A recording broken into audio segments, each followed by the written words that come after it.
Homiladorlik har xil oylarda. Birinchi oy o'zingni malikalardek his qilasan. O'zingni avaylaysan, endi 2 kishi uchun yashayapsan-da. Ikkinchi oy sanda super hid sezish qobiliyati paydo bo'ladi. Oyjon, 13-etajda qo'shnimiz somsa quvvat sezdingizmi? Yo'q. Men chap tarafga qo'shnimiz tarvuz to'ydi, voy. 3-4 oy toksikoz. Umringda yoqtirmagan kraska hidini ham yoqtirib qolishing mumkin. G'alati narsalarga toksikoz bo'lasan, masalan. Oyjonni qo'shiq aytishlariga bosh qorong'i bo'ldim.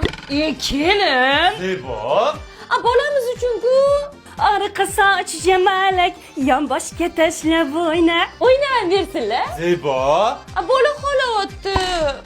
Sen kız buncha mazza yurursan bulbul. Nafaqat bola xolagan, ba'zida o'zing xohlagan narsangga toksikoz bo'lasan. 5-oyingda boladan xavotir boshlanadi. Mabodo ko'p aksir qo'yishing ham doktorga telefon qilib, Doktor, aksirman bolaga zarar yo'qmi? Doktor, oyoq kiyimim spotdi, bolaga zarar emasmi? Doktor, lamonga toksikoz bo'ldim, bolaga zarar yo'qmi? Tillan narxi oshdi, bolaga zarar yo'qmi? 6-oy qorning bilinadigan holatda har kuni o'lchab rasmga olib yurasan. Uyda esa bolaga ism tanlab janjal ham boshlangan. Iza bo'ladimi? Jasmin. Laylo.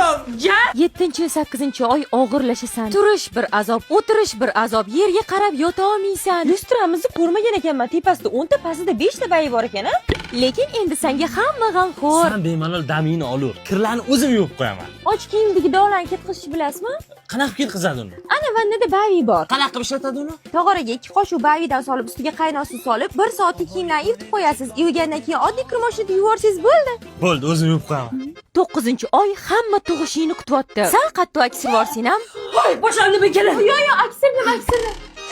Boshlandimi kelin? Yo'q, sut to'kvardim. 10-oy va nihoyat tug'ib olding. Go'yoki qutilding, lekin hammasi endi boshlanadi.